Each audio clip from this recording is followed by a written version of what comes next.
여러분 안녕하세요. 몽양 여원영 생가기념관 청소년 몽양 역사교실의 홍소연입니다. 오늘은 새로운 세상을 향하여 라는 제목으로 여원영 선생님에 대한 이야기를 하도록 하겠습니다. 여원영 선생님은 1886년에 태어나 62년을 태양처럼 뜨겁게 살다가 1947년 생을 마치신 우리나라의 대표적인 독립운동가이며 통일운동가입니다. 여원영 선생님의 호는 몽양입니다. 꿈을 꾼다 라는 뜻의 몽자와 태양이라고 하는 양자를 합쳐서 몽양이라고 합니다. 어머님이 태몽을 꾸으셨는데 치마폭으로 태양을 받는 꿈이었습니다. 할아버지가 이 이야기를 듣고 지어주신 것입니다. 몽양은 우리나라가 일본에게 강제로 개항한 지 10년 뒤에 태어났습니다. 당시 우리나라는 청나라, 일본, 러시아, 미국 등 열강이 조선을 독점하기 위해 맹렬하게 달려들던 시기였습니다. 그런데 나라와 임금은 힘이 없었고 관리들은 탐욕스러웠으며 사회가 부정부패가 판을 쳐 백성들은 마음을 둘 곳이 없었습니다.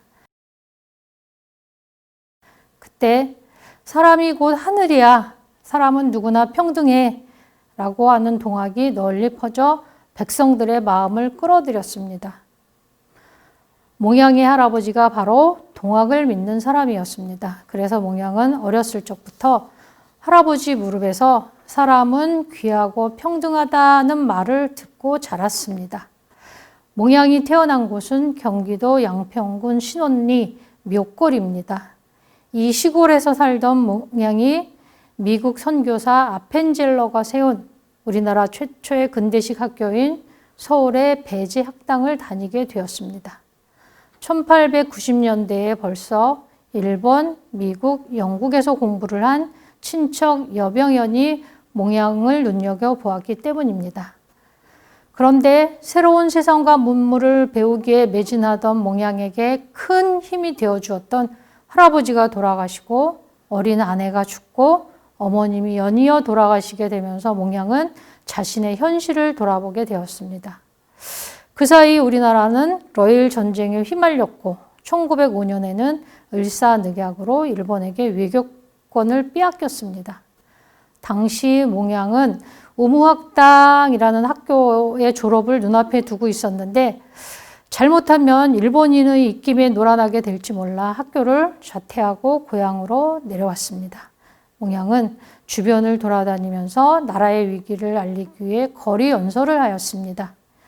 당시 일진의 회원이었던 양평군수도 몽양의 연설에 감동하였다고 합니다. 이때부터 몽양은 웅병가로 이름을 알리기 시작했습니다. 그런데 아버님이 돌아가셨습니다. 몽양은 아버님의 삼년상을 치르면서 고향에 머무르게 되었고 주변 청소년들에게 신학문을 가르치기 위해 집 근처에 기독 광동학교를 설립하였습니다. 이 즈음 몽양은 도산 안창호의 강연을 듣게 되었고 그 강연을 듣고 나서 나도 나라를 위한 일꾼이 되리라고 마음을 먹었습니다. 아버님 3년상이 끝나자 몽양은 그동안 자신이 알게 된 새로운 세상으로 성큼 다가섭니다. 스스로 상투를 자르고 신주를 모두 땅에 묻었습니다.